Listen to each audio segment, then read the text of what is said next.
tidak hanya kemudian tadi pernyataan dari Pak Muhadjir saja syarat naik PCR sudah ditiadakan, tapi ada juga menteri lain yang berbicara kemarin ramai juga syarat perjalanan darat katanya yang 250 km jarak tempuhnya dan juga dengan durasi 4 jam itu wajib PCR. Dan hari ini per 2 November sudah diralat dalam aturannya instruksi Mendagri. Ini yang sempat heboh juga ya. Ini kan aturan Kemenhub kan sebelumnya kan? Betul. Ini ramai sekali. Nah, ini yang terbaru berlaku dari tanggal 2 sampai dengan 15 November. Itu landasan hukumnya sudah jelas ya Maria, instruksi Mendagri nomor 57 tahun 2021. Ya, mulai hari ini artinya menunjukkan kartu vaksin dan juga antigen H-1 atau 1 hari sebelum keberangkatan untuk moda transportasi. Jadi aturan Kemenhub yang sebelumnya itu kemudian sudah tidak berlaku lagi, artinya akan digantikan dengan surat keputusan yang baru ini dari Pertanyaannya, bagaimana pengawasan di lapangan? Bagaimana ia bisa membuktikan bahwa saya akan melakukan perjalanan jarak jauh? Kan kebanyakan kalau di lapangan nggak ada yang ngaku. Saya tujuan misalnya dari Jakarta mau ke Garut, bilangnya dari Jakarta kemana kan ya? Nah, itu yang bisa pengawasan ini yang nanti kita tunggu bagaimana implementasinya di lapangan. Jangan sampai kemudian masyarakat yang lebih pintar daripada yang ngawasin. Ini Anda masih ingat pemirsa pada awal tahun 2021 ada pernyataan dari waktu itu masih anggota Komisi 9 DPR Ripka Ciptaning yang lantang sekali ketika rapat kerja dengan Kementerian Kesehatan mengatakan ada unsur bisnis baik itu di vaksin maupun di tes usap. Nah, ini juga yang kemudian banyak diperbincangkan. Kita dengarkan dulu bagaimana pernyataannya. Saya tetap tidak mau divaksin maupun sampai yang 63 tahun bisa divaksin. Saya udah 63 nih.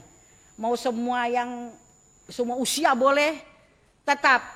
Misalnya pun hidup di DKI, semua anak cucu saya dapat sanksi 5 juta, mending gue bayar. Gue jual mobil kayak, bagaimana orang Bio Farma juga masih bilang belum uji klinis ketiga dan lain-lain. Ini pengalaman saya ini Saudara Menteri.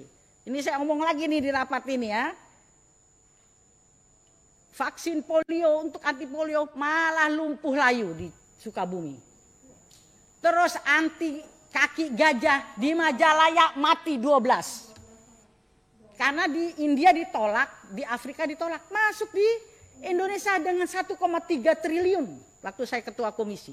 Saya ingat betul itu, jangan main-main vaksin ini.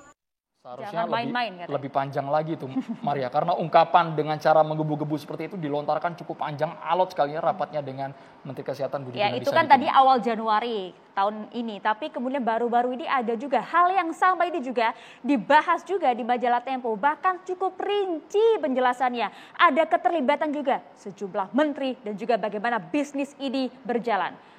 Berani ya Tempo mengangkat dan juga menyebutkan nama. Kita lihat bahwa ada dugaan nama Menko Kemaritiman dan Investasi Luhut Binsar Panjaitan dalam pusaran bisnis PCR. Meskipun tadi kita sudah mencoba menghubungi Luhut Binsar Panjaitan, baik itu melalui juru bicaranya seperti itu, yang mengatakan memang ada nama PT yang dikaitkan dengan Luhut. PT Genomic Solidaritas Indonesia. Tapi sesungguhnya itu bukan orientasi pada profit, karena keuntungannya nanti untuk tes massal COVID-19 di tanah air. Secara gratis. Jadi memang tujuannya bukan hanya profit. Kalau dilihat ini cukup rinci bagaimana kemudian dijelaskan bisnis PCR ini di dalam negeri, siapa-siapa saja kemudian yang menggaungi, bagaimana juga kemudian keterlibatan angka-angka uang, cuan di sana, Andro. Tapi miris Pak, kalau berbicara bisnis di tengah pandemi, banyak rakyat yang sedang terseok-seok karena kondisi ekonomi juga, kok masih ada orang yang mengaitkan ini dengan bisnis dan keuntungan semata. Kita ingin juga berbicara ini kan dengan para narasumber, apakah benar di tengah pandemi ini PCR jadi ladang bisnis yang sangat menjanjikan. Ya, jangan kemudian dijudge dulu ini hanya semata-mata bisnis. Kita perlu buktikan juga. Malam hari ini kita buktikan langsung di meja catatan demokrasi sudah hadir sejumlah narasumber kami. Kita sapa dulu ada Pak Muhammad Saididu, pengamat kebijakan publik. Selamat malam, Bang Saididu. Selamat malam. Dan juga sudah hadir juga ada Mas Agustinus Edi Kristianto, pegiat media sosial. Ini yang kemarin sempat membuat geger. Yang tadi mengungkapkan data itu ya Mas Agustinus ya. Rinci sekali datanya, Andro. Pertanggungjawabannya nanti akan kita dengarkan. Selanjutnya ada Mas Abraham Wirotomo, tenaga ahli utama KSP. Selamat malam Mas Abraham Wirotomo. Selamat malam, salam sehat. Kami juga menghadirkan Bang Arya Sinulinga, juru bicara Menteri BUMN yang bergabung melalui sambungan Zoom dari Dubai. Harusnya datang ke studio nih Bang Arya nih. Selamat malam waktu Indonesia Bang Arya Sinulinga. Selamat malam Bang Arya. Bang Abraham. Selamat malam kawan-kawan. Luar biasa. Luar Kami biasa. nanti juga akan menghadirkan Kepala Laboratorium Diagnostik dan Riset Penyakit Infeksi Fakultas Kedokteran Universitas Andalas, Dr. Andani Eka Putra. Assalamualaikum, selamat malam Dr. Andani. Selamat malam Dokter Andani. Assalamualaikum warahmatullahi wabarakatuh. Malam, Mas. Baik, Oke. kita ke Mas Abraham terlebih Kita dahulu. langsung ingin ke Mas Abraham. Kita ingin minta pertanggungjawabannya nih Mas Abraham. Karena kalau misalnya kita lihat sebenarnya kan banyak juga kemudian diperbincangkan. Kemarin sebenarnya intinya adalah mengapa aturan kebijakan PCR ini kok berganti-ganti, maju mundur, diwajibkan, kemudian dibatalkan, diganti lagi. Ya Maria, jadi kalau lihat judulnya itu kan berubah-ubah dan rakyat bingung. Jadi pertama-tama kalau berubah-ubah itu tidak salah. Karena pemerintah mengambil kebijakan menyesuaikan dengan perkembangan data serta kondisi lapangan terkini seperti apa. Namun kalau rakyat bingung, ini adalah kritikan bagi pemerintah. Berarti artinya dari cara kita komunikasi, dari cara kita menyampaikan perubahan kebijakan ini harus perlu diperbaiki. Nah sekarang kenapa berubah-ubah? Jadi 2 minggu yang lalu, sebagaimana mungkin sudah saya sampaikan di forum ini, bahwa ada kenaikan mobilitas di penerbangan udara, yaitu ini naik 8%. Nah, di minggu ini ada penurunan, kenaikannya hanya 8%. Jadi ada perubahan situasi. Lalu berikutnya ada kajian terbaru dari Kementerian Perhubungan, di mana mereka menggunakan aplikasi Peduli Lindungi untuk mentrace para penumpang pesawat terbang. Jadi selama 6 hari setelah mereka selesai melakukan perjalanan menggunakan penerbangan, kita cek siapa yang positif dan mereka menggunakan apa. Nah ternyata jumlah yang positif dari sampai seminggu terakhir ini hanya 116 orang.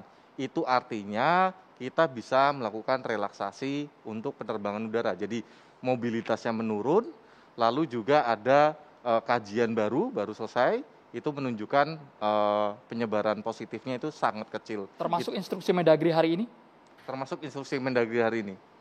Oke, karena tidak hanya itu saja sebenarnya yang membuat masyarakat bingung juga adalah harganya ini kemudian kalau ya kita bertabayun juga, pemerintah kemudian mengusahakan bahwa dari harga 2 juta pada awal kemarin kemudian turun hingga 300.000. Tapi kemudian muncul juga pandangan masyarakat, jadi nampaknya pemerintah kok tidak transparan ya mengenai hal ini. Ternyata bisa kok turun jadi 300.000. Pertama mengenai transparansi. Jadi yang menentukan harga itu tidak hanya pemerintah sendirian. Namun pemerintah melibatkan BPKP yang merupakan auditor dari pemerintah untuk mengecek dan mengevaluasi serta kira-kira harga yang pantas menjadikan harga eceran tertinggi itu berapa. Dan itu dilakukan pada setiap kali pemerintah menentukan HET. Jadi ketika pemerintah menentukan HET 2 juta juga ada audit dari BPKP. Termasuk sampai yang 500.000 dan terakhir ini 300.000. Jadi ada audit dari BPKP. Lalu terkait dengan transparansi. Dalam pengadaan, pemerintah juga menempatkan pengadaan PCR ini di dalam e-katalog, di mana sebenarnya masyarakat bisa buka di website dari LKPP. Jadi kita memenuhi good governance dari LKPP, kita terapkan penggunaan e-katalog, jadi profesional saja. Nanti siapa yang bisa memenangkan lelang tetap menggunakan dengan prosedur yang Bang sudah Saididu, ada. sepertinya pemerintah sudah cukup transparan tadi dijelaskan oleh Mas Abraham, bahkan kita bisa memantau dari online akan adanya peralatan, kemudian tadi kit PCR maupun antigen. Bang Saididu. Saya pikir sebenarnya diskusi ini sudah selesai karena pemerintah sudah menunjukkan, ya dan berterima kasihlah pemerintah ingin merubah dari dialog minggu lalu di sini. Jadi saya pikir perlulah Pak Bram perbanyak dialog supaya kebijakan makin tepat. Tadi karena diakui juga memang ada komunikasi yang kurang diperbaiki. Ya, jadi saya melihat begini. Kan ada sebenarnya saya lebih senang berdebat di sini, berdiskusi di sini kalau pebisnis PCR-nya yang hadir. Siapa? Maksudnya Ya, siapa, jadi Bang? supaya kita, karena masalahnya tinggal itu sebenarnya. Jadi Yang dinanti siapa, Bang Saididu? Ya udahlah, kan nanti Mas siapa? Agustinus yang menyampaikan siapa. Saya juga tahu sih. Jadi begini, ada 5 pertanyaan masyarakat tentang PCR ini. Satu sebenarnya, kenapa sih wajib PCR? Nah, kenapa sih wajib? Tadi sudah dijelaskan. Enggak, itu kan ya pembenaran dan kebenaran itu berbeda. Jadi saya maklumi lah bahwa. Jadi kalau ini pembenaran apa kebenaran, Bang Saididu? Belum tentu pembenaran, belum tentu kebenaran. adakah variabel lain sehingga diwajibkan PCR itu? Dan sebenarnya sepertinya ada gitu. Ada variabel lain yang menentukan kebijakan, nanti saya jelaskan. Yang kedua, kenapa rakyat yang harus membayar? Itu kan, nah, kenapa rakyat yang harus membayar? Padahal ini kepentingan publik, saya sudah jelaskan dulu ke minggu lalu. Nah, artinya ada orang yang berdagang dengan rakyat. Boleh Bang, soal bayar-bayar membayar ini boleh dibacakan Ini kembali. kemarin Twitternya. Tweetnya Boleh, Bang Bang. Saididu Bang. Mohon maaf atas kesalahan saya terkait bisnis PCR. Saya katakan bahwa siklus bisnis PCR adalah kebijakan wajibkan rakyat bayar, uang masuk ke swasta. Itu pernyataan saya dulu Minggu lalu. di kursi sebelah sana. Saya koreksi, sepertinya yang terjadi adalah kebijakan wajibkan rakyat yang bayar, uang masuk ke pembuat kebijakan lewat perusahaan miliknya. Lebih sadis Bang pernyataannya Bang. Sepertinya. Nah, ini saya jelaskan nanti itu kenapa pernyataan ini sudah keluar. Begini, yang ketiga adalah kenapa harganya berubah-berubah. Berarti kan pemiliknya ya gampang lah kira-kira gitu. Lu rubah lah, gampang dirubah sedemikian rupa. Kalau pebisnis biasanya oke, kita fight dulu dong, kita lelang dulu dong. Ya kan, ini bisa diperintah, harga bisa diperintah. Kan perintah presiden Bang, harga berubah Bang. Tidak bisa presiden memerintah harga, kecuali pemiliknya anak buah presiden. Kan kira-kira begitu kan. Nah, kedua, kebijakannya tidak konsisten. Nah, berarti saya perumus kebijakan. Kalau tidak konsisten berarti itu tujuan yang dibuat itu hanya kamuflase terhadap kepentingan. Itu kamuflase terhadap kepentingan dari kebijakan ini. Pak Saididu, kenapa masyarakat harus membayar? Karena sekali lagi bahwa kebijakan PCR serta penerapan antigen ini ada semangat dari pemerintah untuk bukan hanya melindungi orang yang melakukan perjalanan, namun melindungi orang yang akan didatangi oleh pelaku perjalanan. Jadi karena itu tugas dari pemerintah adalah melindungi. Jadi katakanlah Pak Saididu dari Jakarta pergi ke kabupaten kota di luar Jawa, bisa jadi menularkan. Supaya tidak menularkan orang yang ada di daerah, digunakanlah screening tersebut. Ini semakin menegaskan kesalahan kebijakan itu. Saididu di PCR untuk melindungi orang lain, bukan melindungi diri saya. Kenapa Saididu yang harus membayar? Pemerintah dong yang harus membayar, bukan saya. Nah, kebijakan publik, saya ulangi lagi, kebijakan publik untuk kebijakan publik tidak boleh dibebankan kepada orang, kecuali kepentingan pribadinya. Saya ulangi lagi, semua penumpang yang naik pesawat itu naik di PCR untuk menghindari agar jangan sampai menularkan ke orang lain. Kenapa orang itu yang yang membayar? Analoginya menurut saya kurang pas. Kalau misalnya ada perusahaan mengeluarkan limbah ke sungai, kan yang dirugikan adalah masyarakat yang tinggal di sekitar sungai tersebut. Bukan si perusahaan itu yang rugi. Nah, makanya pemerintah punya tugas bukan hanya melindungi pelaku usaha, namun juga melindungi masyarakat yang tinggal di sekitar sungai. Iya, tapi kan rakyat yang di sebelah itu tidak begini. Saya bilang ini kebijakan. Setiap kebijakan Pak Abraham, kebijakan yang untuk kepentingan publik tidak boleh dibebankan kepada rakyat. Itu titik. Saya kebijakan publik saya sudah bayar pajak. Rakyat sudah bayar pajak. Jangan karena nanti orang semua kebijakan publik jalan tidak ada uang untuk membuat rambu lalu lintas. Maka seluruh RT RW disuruh mengumpulkan uang untuk membuat rambu. Karena kepentingan publik. Nah itu. Jadi maksud saya begini, kita harus hati-hati betul. Kalau masyarakat bukan masyarakat yang membayar, akan itu tetap saja nanti diambil dari uang negara. Nah, uang negara itu uang rakyat juga. Boleh nggak izinkan saya juga menjelaskan Pak? Ya. Nah, saya katakan dari kemarin, ini tidak ada kaitan berbayar apa tidak dibayar. Jauh lebih bahaya apabila negara yang membayar lewat APBN dan swastanya menagih ke negara. Itu jauh lebih bahaya. Jadi kalau menurut saya, kenapa sih, saya boleh teruskan dulu supaya clear ini saya Pak Abraham ya. Kenapa kebijakan ini tidak konsisten? Itu berarti itu ada variabel yang tidak dipertimbangkan dengan baik sehingga berubah. Coba bayangkan Pak, berapa puluh ribu orang yang sudah PCR hari ini tetap dibatalkan. Bolehkah mereka sekarang itu minta uangnya kembali? Jadi korban kebijakan. Oke? Bolehkah mereka itu? Saran saya, semua orang yang sudah PCR karena mau berangkat dan diubah, mintalah kembalian dari pemerintah. Itu sebagai Bang apa, Abraham harus pertanggungjawaban jawab ini. Bang pemerintah. Saidudin Nah, mengendus terus lagi. ada dana yang dihisap masuk ke swasta. Nah. Sesaat lagi Bang, kita masih banyak segmen yang hanya di catatan demokrasi pemirsa.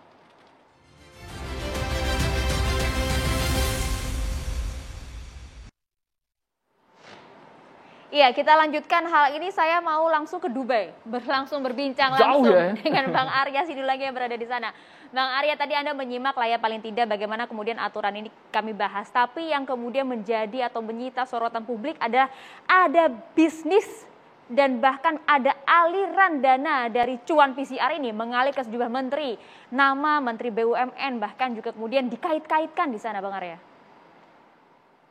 Ya, ini yang saya bilang ini kan jahat ya. Ini jahat sekali sebenarnya yang dilakukan gitu. Bisa saya terangkan ya, pertama. Sampai hari ini ada 28,4 juta tes PCR. Sampai dari awal sampai akhir, sampai sekarang. Data kemarin nih. Yang dikaitkan dengan Pak Menteri kami adalah PT GIS. Betul. GSI, PT GSI. Itu dia sesuai data itu melakukan tes PCR 700.000 tes PCR dari awal sampai akhir. Berarti ini hanya 2,5%. 2,5% dari 28,4 juta. Ini artinya bahwa kalau dikatakan bisnis ada permainan, harusnya 25% gitu loh. 30%, 40% menguasai. Ini enggak. Ini hanya 2,5%. 97,5%-nya di mana? 2,9% itu kan juga jumlah yang besar kan kalau misalnya kita kemudian breakdown ke jumlah orang yang ikut PCR, Bang. Sebentar dulu, karena saya bilang 700.000, 2,5%. Dari 2,5% ini, ya, di situ disebutkan para pemegang saham dari PT GSI. Salah satunya adalah Adaro. Yayasan ya, bukan Adaro. Yayasan Kemanusiaan Adaro. Dengan tujuannya dulu saya dapat informasi bahwa itu adalah yayasan untuk membantu masyarakat untuk bisa tes PCR gratis juga sebagian di CSR-kan. Sahamnya Yayasan Adaro itu hanya 6%. Bayangkan dari 2,5% hanya 6% sahamnya Yayasan Adaro. Itu yayasan ya, bukan perusahaan. Nah, kemudian ini dikaitkan dengan Pak Erick Thohir. Ini terlalu kecil gitu loh. Kecil banget gitu loh. Kalau memang permainan, ini kecil sekali. Nggak mungkin. Untuk apa bagi Pak Erick Thohir bermain-main seperti ini? Hanya 6% loh. Udah. Kemudian, Pak Erick itu udah nggak aktif lagi di perusahaan Adaro maupun di perusahaan, di yayasannya tersebut. Sejak beliau jadi menteri. Tapi karena ada yayasan Adaro disebutkan, langsung dikaitkan ke Pak Erick Thohir, ada permen dan sebagainya. Kalau memang main, masa sekecil itu gitu loh. Ini kan ngada gitu. Padahal tujuannya lain gitu. Ya. Tujuannya apa, Dan Bang Saidudin? Ya. Nah, kemudian ya. Bagi kami BUMN, tes PCR ini kan maaf kata agak merugikan kami. Ruginya di mana? Loh, Garuda susah tuh, sedikit penumpangnya. Angkasa Pura sedikit, yang ke sana rugi semua ini. Kereta api sedikit, gara-gara ini semua. Hotel-hotel kami ini sedikit, gara-gara itu semua. Jadi banyak sekali bisnis di BUMN ini yang ruginya jauh gitu. Jadi kalau dibandingkan yang kecil itu, yang hanya 2,5%, kemudian 6%-nya di situ, kecil banget dibandingkan kerugian perusahaan kami gitu, BUMN ini gitu. Kami dirugikan juga, kami agak sedikit tidak diuntungkan lah dengan kebijakan PCR ini. Bang Arya, artinya bayangkan ketika Garuda kita kondisinya seperti ini, tiba-tiba ada tes PCR lagi. Bang Arya, artinya pemerintah tidak mengambil keuntungan sedikit pun. Menteri BUMN tidak meraup keuntungan dari bisnis PCR yang tadi nilainya Anda sebutkan sangat kecil sekali. Ya, kalau cari keuntungan nggak seperti itu mainnya. Oke. Terlalu kecil. Nah, makanya saya bilang, kenapa yang 97,5% nggak dibuka? Yang puluhan juta itu kok nggak dibuka? Kok nggak ada? nggak ada yang peduli gitu loh. Lebih asik yang bermainnya hal-hal kecil, sepele, yang jadi nggak fokus. Padahal kalau memang mau meneliti dan sebagainya itu, teliti aja 97,5% itu. Nggak pernah dilakukan gitu. Mas Agustinus komentarnya Ini sebelum kayaknya ke harus Bang dijawab Saidi langsung, dulu. dijelaskan juga Mas Agustinus. Kemana itu yang jumlah besarnya itu Mas Agustinus? Jadi saya perlu sampaikan dulu mengenai apa sih yang sedang kita bicarakan ini. Jadi kita pertama prinsip negara ini mau dibawa kemana, mau diselenggarakan seperti apa. Kalau dalam pikiran saya ada 3 hal penting ya. Soal good governance, soal transparansi, dan soal partisipasi publik. 3 prinsip ini kita nggak bisa main-main. Bagi pemerintah ini seharusnya menjadi perhatian karena ini menyangkut kredibilitas. Kredibilitas artinya kebisaan dipercaya. Kalau rakyat sudah tidak bisa dipercaya, tidak bisa mempercayai pemerintah sendiri, itu bahaya. Itu prinsip sebelum kita bicara yang teknis. Yang kedua, kita langsung masuk ke soal bisnis PCR. Jadi tadi memang saya sudah mendengar apa yang disampaikan oleh Pak Arya ya. Tapi saya mau bilang begini, pertama, ini bisnis berkaitan dengan PT GSI ya. Kita tidak usah berargumen yang rumit, badan hukumnya saja perseroan terbatas. Perseroan terbatas itu persekutuan modal deh. Persekutuan modal berdasarkan perjanjian para pihak, beroperasi berdasarkan modal dasar yang terbagi atas saham-saham. Tujuan PT dibentuk adalah mencari laba. Itu undang-undang yang mengatur Basisnya ya. Profit. Nah ini yang mau saya cermati ya, saya kritisi. Jadi sebelum ini ramai soal bisnis PCR ini, 1 atau 2 hari sebelumnya saya itu menulis di status itu keheranan saya, kok bisa harga PCR Presiden Jokowi meminta turun dari 900 dia minta jadi 300. Tapi kalau kita bertabayun ini kan hal baik dong. Kemudian Presiden kita mendengar suara masyarakat yang kemudian kesusahan, terseok-seok dengan adanya aturan PCR dengan harga yang cukup mahal sebelumnya. Makanya di paragraf sebelumnya. pertama saya katakan, jika Presiden Jokowi bisa menurunkan, meminta turun sampai 300, mengapa dia tidak menurunkan 0? Satu, Gratis saya tanya. dong, Mas. Faktor-faktor apa yang membentuk harga PCR itu dari 900.000, 475.000, 300.000, 275.000. Tapi Anda berani sekali Mas menyebutkan nama perusahaan, kemudian nama keterkaitan juga Menko Kemaritiman dan Investasi. Ini kan nggak main-main tudingan Nama-nama keterlibatan besar yang mereka Anda ini. Ini penting. Soal peristilahan.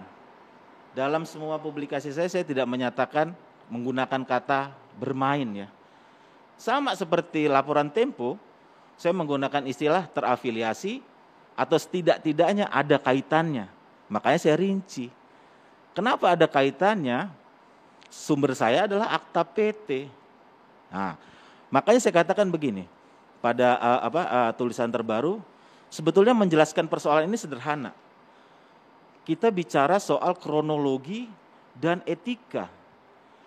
Ingat, saya catat tuh pada 10 Februari 2020, Menko Marifest, Bapak Luhut, dia berkata di Batam, ketika ditanya soal dugaan melonjaknya kasus di Batam. Kata dia, corona, mobil corona, kata dia, sudah pergi sambil bercanda. Itu Februari. Maret 2020, kasus perdana diumumkan terjadi di Indonesia yang di Depok itu, Maret itu. April 2020, PT GSI ini didirikan. April. Perubahan akta terakhirnya memang September 2021 ya, ada perubahan direksi dan komisaris. Jadi kronologi 3 bulan ini penting. 1 bulan setelah pengumuman kasus perdana, PT GSI terbentuk. PT loh. Persoalan di dalamnya ada yayasan, itu memang ada aturannya. Yayasan memang ditujukan untuk kepentingan sosial, keagamaan, dan kemanusiaan.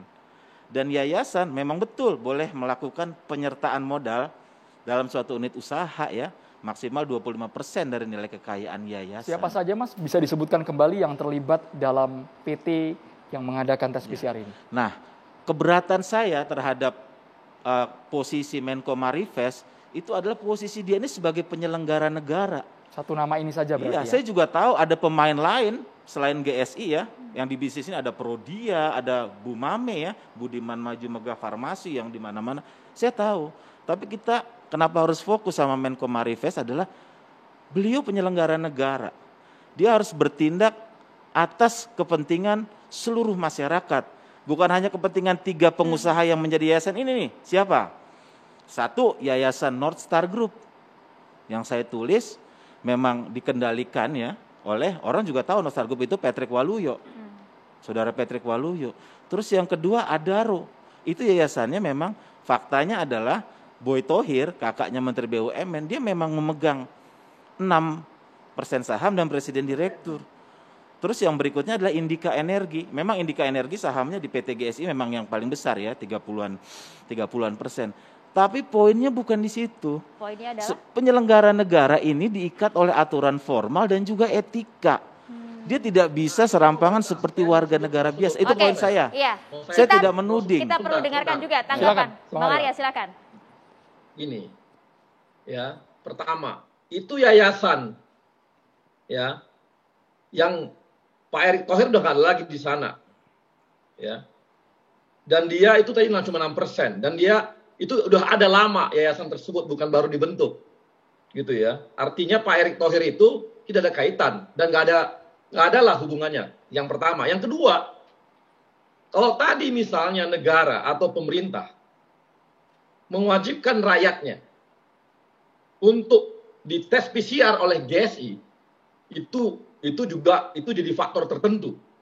Tapi ini nggak ada juga, rakyat juga bebas milih di mana-mana. Nggak ada paksaan terhadap itu gitu. Nggak ada paksaan. Apalagi kalau ini menyangkutkan dengan Pak Erick Thohir yang jauh banget gitu. Udah saya katakan, coba dihitung aja berapa keuntungan dari yayasan tersebut. Hitunglah dari 6% tersebut dengan dibagi dan sebagainya. Bandingkan dengan beratnya hidup yang kami tanggung di BUMN. Bagaimana Garuda beratnya bagaimana? Mungkin Anda nggak tahu bagaimana beratnya Garuda. Anda kan nggak tahu itu. Beratnya kereta api. Poinnya Anda bukan nggak tahu 30% loh turun. sebentar. Beratnya Angkasa Pura itu lebih berat. Dibandingkan itu kecil banget beban yang harus kami tanggung. Ya. Ditanggung oleh Pak Erick untuk Ini menanggulangi begini. permasalahan itu. Ini Kecil bos. Poinnya Itu begini. sepele. Poinnya begini. Jadi sepele banget yang Anda bilang itu gitu loh. Bukan, Coba Anda bukan. buka dong yang 97,5%. Sebentar, kita sebentar, dengarkan dulu, sebentar. Bang Arya. Kita Jangan-jangan dengarkan. Anda ikut bermain. Jangan-jangan Anda bermain di 97,5% itu. Sebentar. Ini mencurigakan. Jadi Anda alihkan isu ke yang 2,5% dan Anda tutupi yang 97,5%. Begini. Ini jangan-jangan Anda ikut bermain. Saya tidak pernah berbicara tentang angka sampai sejauh ini ya, sampai detik ini. Saya bicara prinsip pemerintahan yang baik, Sama, etika saya juga politik. prinsip, Pak. Begini, Saya juga prinsip. sebentar. Ini bukan masalah angka. Anda bilang Pak Erick tidak punya kepentingan, sudah tidak mengurusi. Kita nggak bicara itu. Ini cuma 6%. Apalagi tadi Anda saya catat, ini bahaya sekali. Kalau mau main katanya, kalau mau main, masa sekecil itu? Apakah Anda main yang besar? Kan logikanya seperti itu. Maksudnya gini Mas, Anda jangan gitu, Anda jangan pelintir. Bukan, Anda ngomong kalau mau main. Anda melintir, boleh maksudnya diputar. adalah kalau Anda tuduh seperti itu permainan, kok nggak tanggung-tanggung gitu loh Oh, maksudnya. ya, oke. Jadi jangan melintir. Oke. Maksud saya Sekarang begitu. begini, soal Jadi Mas, saham malah saya ya. jadi curiga bahwa Anda menutupi 97% yang Anda tahu itu. Ya Anda buktikan mengalihkan kalau saya isu menutupi ke itu yang ya 2,5%. buktikan. Kenapa Anda nggak buka 97,5% itu? Sebenarnya besar saya loh itu. tahu begini, Bu Mame. Anda nggak pernah buka. Anda Saya nggak pernah buka buka. sekarang di sini. Budiman Kita dengarkan dulu, Bang Arya. Sekarang dibuka. Ya, Budiman Megah, saya hingga hari ini ya, saya lihat, saya ada aktanya Budiman Megah Maju Farmasi. Apakah dia ada kaitan dengan ini? Dengan apa namanya penyelenggara negara? Fokus saya penyelenggara negara. Saya tidak menuding langsung saudara Erick Thohir ya, bukan. Begini, Loh, itu sebentar. Anda tulis loh. Sebentar. Anda tulis loh Erick Thohir. Tadi itu ada tulis. Tapi Erick saya Thohir bilang aja. bermain enggak. Dengarkan Anda dulu tulis penjelasan loh, Erick Thohir saya, di situ. dengarkan dulu. Anda tulis loh. Sebentar, Erick Thohir. sebentar. Penjelasan dari Agustus Ini dulu, penting, Bang Arya. ini penting ya. Saham, ingat, bukan masalah dikendalikan atau ingat, undang-undang ya tidak mengenal loh pemegang saham pengendali undang-undang itu. Yang dikenal adalah klasifikasi saham. Saham yang punya hak suara, saham yang tidak punya hak suara, saham yang dapat dividen terlebih dahulu. Jadi ini masyarakat harus tahu apa yang namanya konflik kepentingan. relasi-relasi kekuasaan yang terjadi secara tidak kasat mata. Terafiliasi tadi yang Anda sebutkan. Ya, kalau terafiliasi jelas, 2 perusahaan Toba, 2 anak perusahaannya pemegang saham di situ. Sementara 2 anak perusahaan itu adalah anak perusahaannya grup Toba kan, ya yang ada di bursa. Yang kedua, jangan sepelekan, kan cuma 6%, bukan. Anda boleh lihat, Bursa Efek aja melaporkan kepemilikan saham di atas 5% itu secara berkala. Poinnya bukan angkanya. Ada relasi kekuasaan, ada dugaan konflik kepentingan, dan ingat, yang kita bicarakan ini adalah soal public goods. Ya, soal tes PCR dan vaksin itu adalah public goods. Karena selama masa pandemi ini permintaannya begitu tinggi. Yang ngomong siapa? PBB, United Nations Office on Drugs and Crime. Potensi korupsi besar di situ dalam hal pengadaan vaksin dan selama pandemi ini. Ini Bang Saididu ingin menambahkan, Bang Arya Arya dijawab kita sesaat ingin lagi dengar. di catatan demokrasi, Bang. Apalagi kalau sudah berbicara mengenai conflict of interest. Kita harus jeda dulu Bapak-Bapak, hanya di catatan demokrasi pemirsa.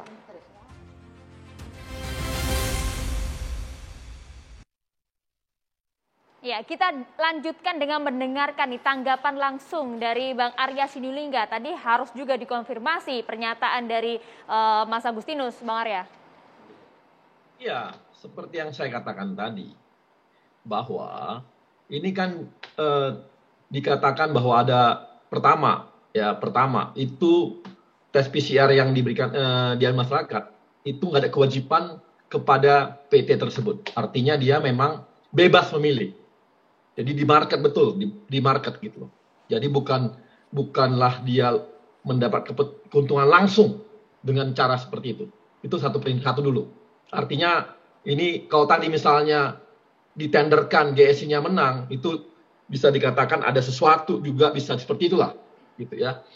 Walaupun belum tentu juga seperti itu selama dia oke. Nah, yang kedua, yang seperti saya katakan tadi, kelihatan kan Mas Agustinus ini nggak mau mengarahkan ke 97,5% itu. Dia mengatakan yang ngotot bahwa ini adalah ada kepentingan kekuasaan jabatan di sana. Tadi sudah disebut ke Padahal salah satu PT. Saya itu pengen bicara bahwa poin saya bukan ini karena cuma 700.000 dibandingkan itu nanti ada porsinya sendiri. Kita bisa bilang, misalnya, tapi kan Anda nggak pernah buka antara itu. GSI, Bu Mame, itu nggak pernah Anda buka persaingan itu. usaha tidak sehat, Anda nggak pernah buka. harga Jadi dan sebagainya. Anda tidak mau ngilik yang lain karena Anda lihat bahwa tadi ada kepentingan karena di dalam jabatan. GSI Padahal itu market. ada faktor penyelenggara negara tadi, relasi kuasa, potensi konflik kepentingan. Tapi itu market. Ya, itu market. Bukan, supply dan demand tidak terjadi secara alami. Pemerintah tidak ada. Karena demand itu dibentuk oleh kebijakan juga.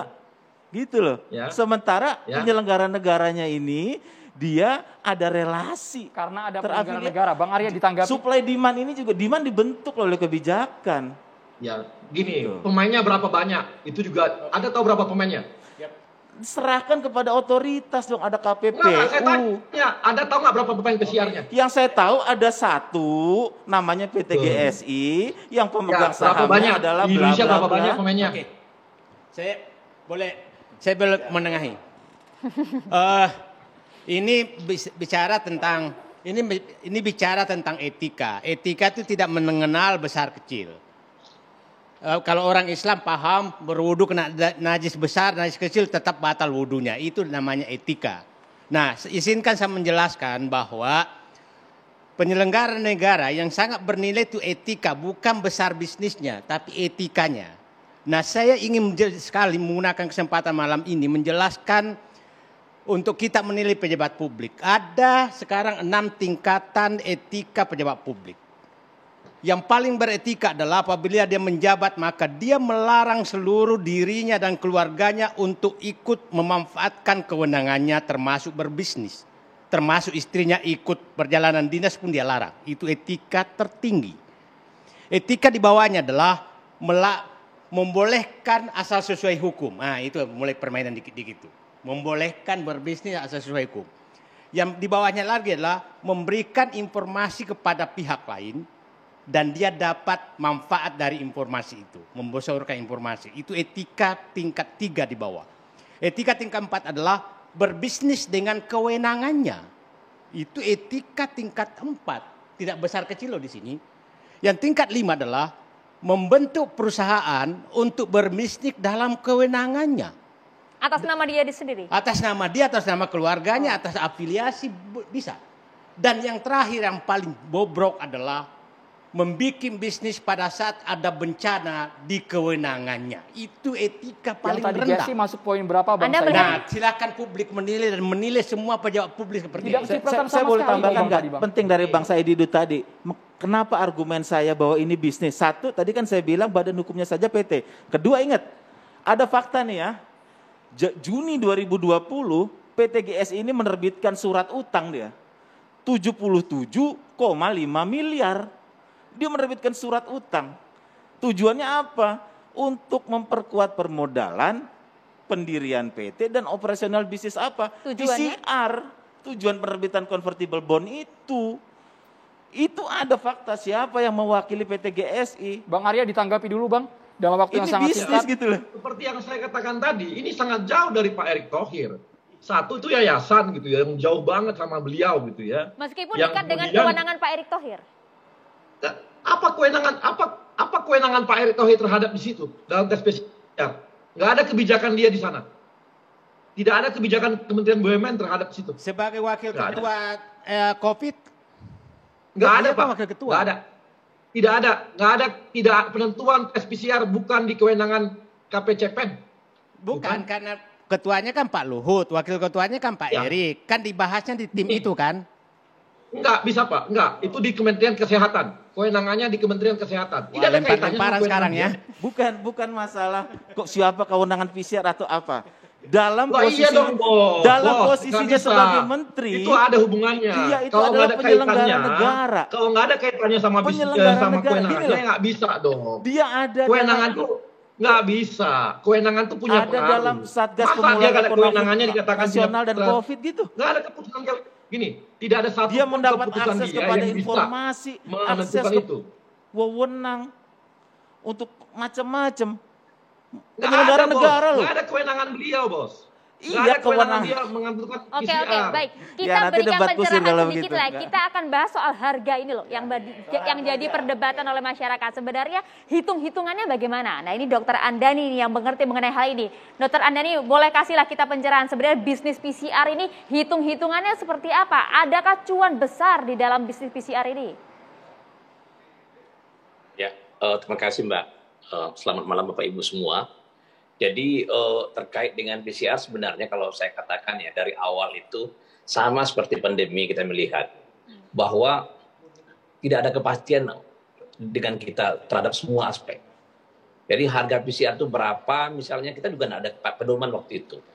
Padahal sebenarnya pada waktu awal-awal pandemi kalau kita diskusikan dengan banyak ahli molekuler, mereka tahu semua itu berapa harga sebenarnya. Udah hafal itu berapa harganya. Apa produk yang paling bagus, apa produk yang jelek, mereka tahu semua. Itu yang pertama yang catatan saya ya. Jadi lebih banyak karena kerancuan itu aja. Kalau saya sih melihat di situ aja ya. Di awal-awal nggak ada tuh, nggak ada sama sekali orang berpikir untuk macam-macam. Betul. Itu yang pertama. Yang kedua kalau kita lihat struktur harga, ya kalau kita lihat struktur harga daripada PCR itu, yang pertama adalah harga reagennya. Reagen itu ada dua, reagen PCR dan reagen untuk isolasi RNA-nya. Nah, reagen PCR itu harganya bervariasi dari harga sekitar 80.000, 60.000 sampai harga sekitar 200.000. Jadi harganya sangat bervariasi. Nah, sekarang tinggal si perusahaan itu pilih apa? Ini yang Si membedakan lab itu pilih apa? impor atau lokal begitu? Hampir semua barang kita itu adalah impor. Jadi kita hampir tidak punya barang lokal. Satu-satunya barang lokal kita yang masuk ke pasaran adalah MBioCov. MBioCov itu produk Bio Farma, harganya sekitar 165.000 waktu itu. Di e-katalog masih segitu harganya. Lokal, masih mahal. Coba bayangkan kalau digunakan sekarang MBioCov dengan harga masih 165.000, saya rasa cukup harga 300 itu tidak akan masuk tuh. Itu yang pertama, harga reagen. Jadi ada PCR dan ada isolasi RNA. Jadi dari sampel itu diisolasi dulu RNA-nya, kemudian harganya itu berkisar antara sekitar 35.000 sampai 120.000. Nah, harga itu rentangnya panjang. dengan banyaknya produk Cina yang masuk ke kita, harga itu makin turun terus. Dulu nggak ada, sekitar tahun 2020 akhir, nggak ada harga regen itu yang di bawah, harga regen isolasi itu di bawah 40.000 itu nggak ada. Dokter Andani, Rata-rata regen isolasi itu, ya. poin ini menarik. Artinya harga baru yang sekarang lebih murah ini bukan karena disengaja, tapi karena faktor barang-barang material dari impor yang juga terpengaruh. Barang impor, jadi gini, kalau saya lihat ya psikologisnya gini. Pada waktu saya masih ingat BPKP diskusi datang ke tempat saya, kemudian diskusi, itu saya tanya, ya berapa harga normalnya waktu itu sekitar bulan apa ya? Sekitar bulan Juli lah kalau saya tidak salah, Agustus September. Saya tidak ingat kapannya.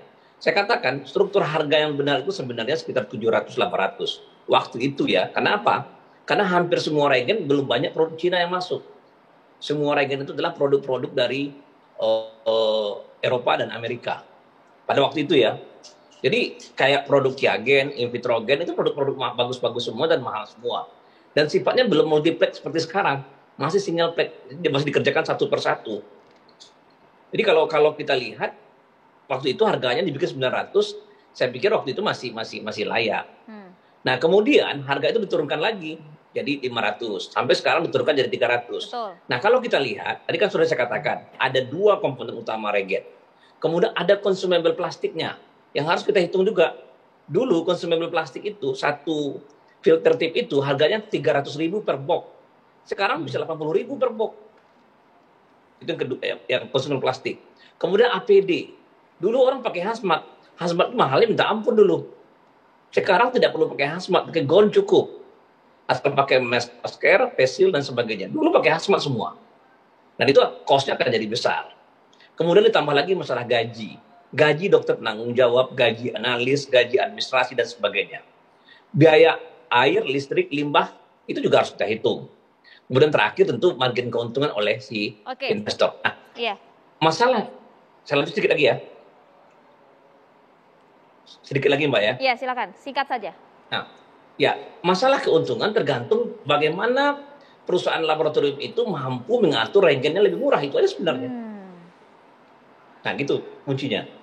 Oke, nah ini kemudian menjadi pertanyaan juga, kalau tadi sudah dijelaskan rinci ya berapa harga-harganya, menjadi pertanyaan publik pasti dengan harga saat ini 300.000 ini. Betul. Untungannya berapa dengan perubahan harga reagen lah, kemudian gaji dari tenaga medis itu dan segala. Wajar nggak ya sekarang? Betul, kalau wajar tidak? Nanti dijawabnya nanti ya usai jeda, saat lagi di Catatan Demokrasi.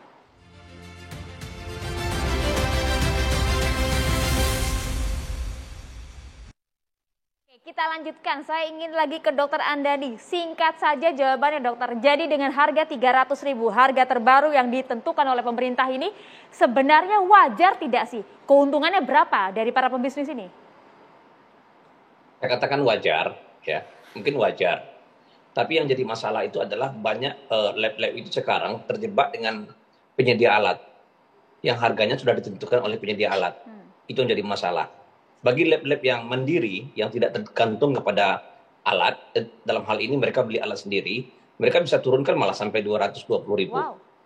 Jadi bukan kalau kita lihat sekarang di promosi-promosi ada yang sampai 215, 200 malah. Keuntungannya, ada lain Dokter Andani, itu tetap dapat untung atau tidak Dokter Andani dengan harga 220.000, 300.000 ada untung nah, tidak? Sekali lagi saya katakan, saya contoh begini. Satu lab dia diberikan pinjaman KSO oleh satu perusahaan. Harganya waktu itu masih harga 500, dikasih harga katakanlah 275 untuk regen saja dan consumable plastik, belum termasuk APD dan sebagainya. Pada waktu harga jatuh ke 300, dia tidak bisa apa-apa lagi sekarang. Itu contoh ya. Tapi ada lagi lab yang alatnya mereka beli sendiri, mesin PCR-nya beli, semuanya beli sendiri, sudah ada semua. Nah sehingga mereka bisa memilih regen mana yang mau mereka pilih. Mereka bisa tentukan regen yang mana yang paling murah. Yang paling murah bisa 30.000, 40.000. Sementara yang paling mahal ya bisa sampai 200.000 seperti saya katakan tadi. Ya, Dokter Andani, artinya begini, kalau pada saat awal COVID lah ya, harga PCR sampai 1 hingga 2 juta. Kita paham bahan bakunya memang masih tinggi, masih mahal. Tapi kalau kita berbicara beberapa waktu lalu, pada saat harga tes PCR ditetapkan 500.000, 495.000 tepatnya. Keuntungannya berapa? Pada waktu pada waktu 495.000 itu rata-rata keuntungan sekitar 150 sampai 200.000 per tes. Dan sekali lagi saya katakan tergantung kepada KSO atau tidaknya. Hampir Jadi kalau dia tidak 50%. KSO, ya sekitar itu dia untung 150 sampai 200.000 tergantung KSO. Itu belum kita hitung sebagai biaya investasi ya, karena konsekuensi risiko mereka adalah biaya investasi. Baik, Dokter Andani, Bang Karena Said mereka akan tadi investasikan sudah dananya 2 sampai mendengar 3 jelas miliar. ada potensi keuntungan di sana. Cukup dengan besar harga keuntungannya, Bang 495.000. Dari awal saya sudah menduga bahwa bukan bisnis PCR aja nih, bisnis COVID istilah saya. Bisnis COVID ini kelihatannya sangat ini. Jadi saya ulangi lagi, saya terima kasih TV One membuka ini dan saya juga menganggap bahwa contoh pembahasan tentang PCR ini kasus lain harus dibahas seperti ini supaya terbuka semua, supaya rakyat diuntungkan. Dan saya ulangi lagi, pertanyaan sekarang yang kedepannya, kita bicara kedepannya Pak Abraham adalah yang perlu dibongkar adalah jangan sampai ada pebisnis menunggangi kebijakan, apalagi pembuat kebijakan yang berbisnis. Kalau ditemukan, itu tidak boleh. Bang Saididu, sanksinya apa? Kalau ditemukan Anda ingin apa emang? Saya katakan di pejabat publik itu yang paling tinggi etika. Nah, kalau pejabat di bawah menteri ya menteri yang menghukum. Kalau di atasnya ya presiden yang bisa melihat karena itu etika. Sekali pejabat publik tidak dipercaya lagi atau dicurigai bahwa dia memanfaatkan kewenangannya untuk kepentingan dirinya atau kelompoknya, maka itu sudah menjadi pertanyaan besar. Karena sangat susah dipercaya. Oke, begini saja berarti agar lebih jelas mungkin masyarakat yang melihat pada malam hari ini dengan perkara PT GSI ini, Anda melihat tidak ada kaitannya dengan Menteri Erick Thohir, Bisaria atau Pak Luhut? Dan mungkin Pak Agustinus yang tahu jauh, tapi saya bekas pejabat publik.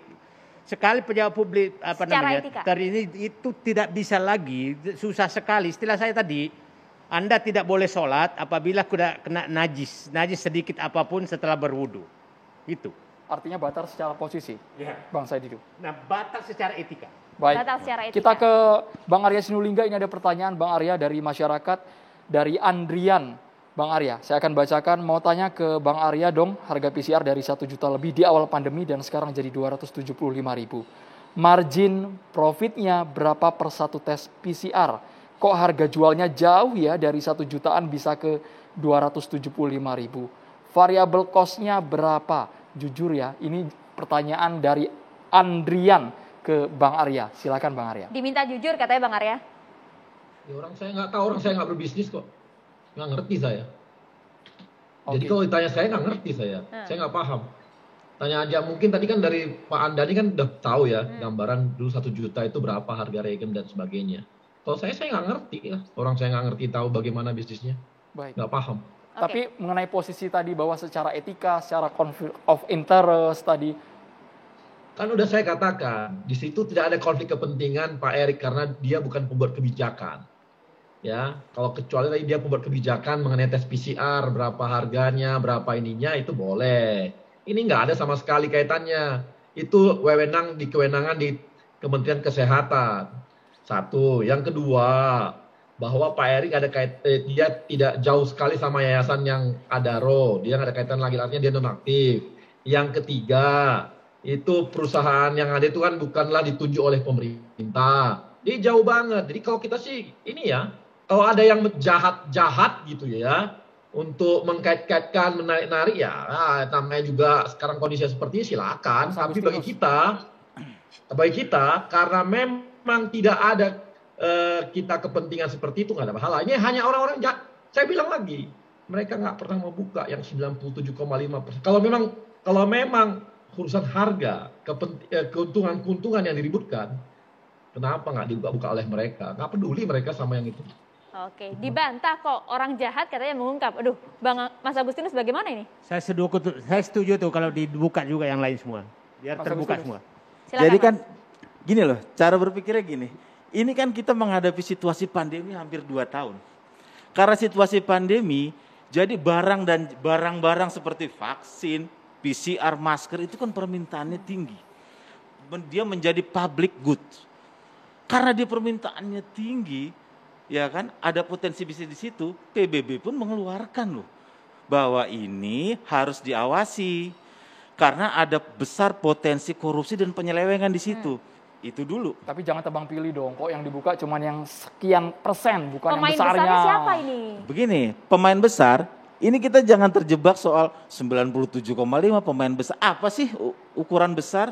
Apa ukuran besar? Saya tahu, misalnya begini, tadi GSI saya bilang, ya kita buka aja di sini. Pemilik PT Budiman Maju Megah Farmasi, Bu Mame Paskes Bu misalnya. Mame. Oke. Ya kan? Itu siapa? Apakah ada kaitan dengan penyelenggara negara? Prodia. Tapi yang lebih penting adalah begini, KPPU bisa masuk untuk melihat unsur persaingan usahanya sehat atau tidak, bisa masuk di situ.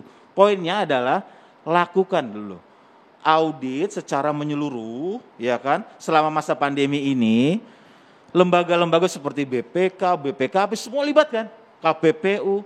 Kita mau apa poinnya? Transparan. Mengapa hanya Northstar, Adaro, dan Indika yang boleh berbisnis dengan seorang Menko Marifest? Bang Arya langsung dijawab, Bang Arya sebelum ke Mas Mengapa Abraham. harus Tianlong mesinnya? Nah kan kelihatan kan beliau kembali ke GSI lagi. Mereka nggak mau buka 97,5, nggak mau buka ini. Beliau ini. Nggak Karena mau di buka GSI dia. ada penyelenggara negara, Bang tadi Ya, Bang. Karena apa di itu GSI ada tempat nama lain Luhut nggak tadi. Anda tahu nggak? Tempat lain ada nggak? Nah makanya kita Anda sama-sama yakin cari nggak ada? tahu. Misalnya Bang Gini Arya loh. tahu boleh dibuka Bang Arya. Berarti kan gini. Kenapa berarti perlu ini GSI? Karena di sana Mas ada Agustinus ini penyelenggara nggak negara. pernah mau buka. Dia ini jangan Anda bermain juga di sana. Nah ini penting, menarik kalau Nah, dia itu tuding betul, saya Bang. bermain, ini tudingan serius, dilihat loh oleh pemirsa Ya iya, jutaan saya tanya, orang. jangan-jangan Anda bermain juga.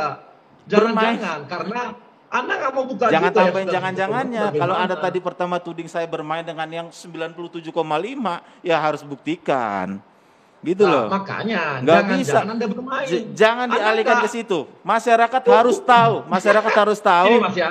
Transparansi. Gini ya. Gitu loh. Gini. Saya jelasin ya. Tadi aja Anda udah mulai salah nih. Vaksin itu terbatas, tidak boleh ada yang main. Yang main hanya boleh BUMN. Saya ingatkan ini, saya beritahu. Yang kedua, ya, masker gitu ya. Anda bebas sekarang ada di mana-mana. PCR ada di mana-mana. Dan tadi saya sepakat dengan Anda bahwa ini perlu diaudit. Saya setuju. Sepakat. Harus diaudit Itulah. semua. Ya minimal kita sepakat di situ dulu. Makanya sebelum diaudit kita jangan menuding kemana-mana. Kita nggak menuding, ini bukan persoalan Oke. Erick Thohir atau siapa, bukan persoalan orang Anda per udah orang. sama masalahnya. Ini persoalan Kita prinsip sudah bernegara tahu. yang baik ada gitu loh. nama-nama yang dalam perusahaan bisnis tersebut Presiden harus turun tangan. Gimana, Mas Mas Abraham. Ya menurut saya terkait dengan bisnis ini tentu akan menjadi suatu hal yang menarik bagi masyarakat. Namun masyarakat energinya tolong jangan habis, dan mohon para yang mengkritisi dan memberi masukan jangan juga dianggap COVID ini tidak ada. Karena COVID itu tetap nyata dan pemerintah dan masyarakat tetap membutuhkan tes PCR. Bagaimanapun juga tes PCR itu adalah golden standard dari WHO, di mana ini sangat penting tidak hanya untuk testing namun juga surveillance. Jadi kalau dari kami akan berusaha supaya harga PCR itu semakin terjangkau untuk masyarakat, dan masyarakat harapannya tetap menjaga protokol kesehatan. Jangan karena terlalu kita habis diskusi seperti ini, masyarakat juga acuh dengan protokol kesehatan. Jadi saya harap tetap fokus, ancaman pandemi ketiga tetap ada, kita tetap harus berhati-hati. Tetap fokus juga, jangan sampai ada pihak membuat aturan untuk meningkatkan omset bisnisnya. Itu juga Karena kebijakan kemudian jangan sampai membuat disalahgunakan kebijakan untuk meningkatkan untuk omset meningkatkan bisnisnya pasar. Oke. dan memaksa rakyat membayar. Jadi itu juga kita awasi. Ini harus bersama. diungkap ini. Jangan sampai masyarakat curiga nanti imunnya turun. Itu yang bahaya. Kebijakan kemudian disalahgunakan untuk meningkatkan pasar bagi pembisnis. Kita jeda dulu, catatan demokrasi kembali saat lagi.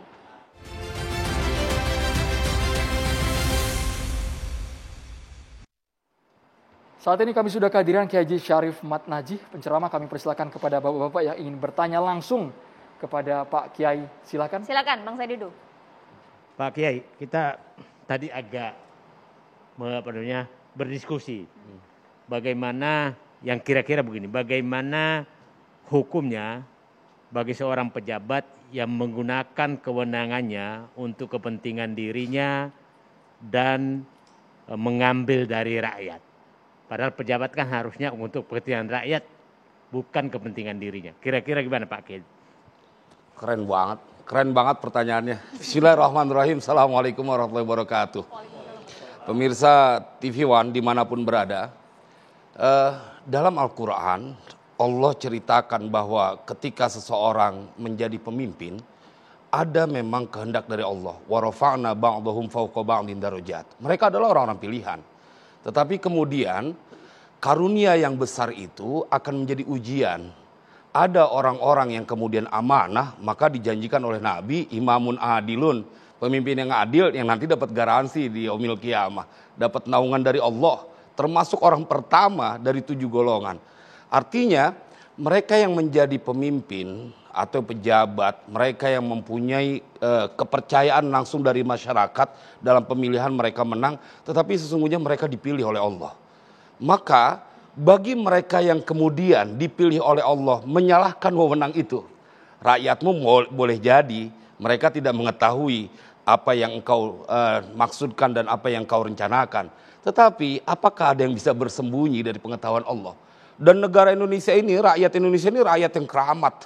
Orang-orang yang sangat dibela oleh Allah. Buktinya berapa banyak kita disuguhkan dengan berita-berita para pejabat yang mereka kemudian korupsi dan ketangkep.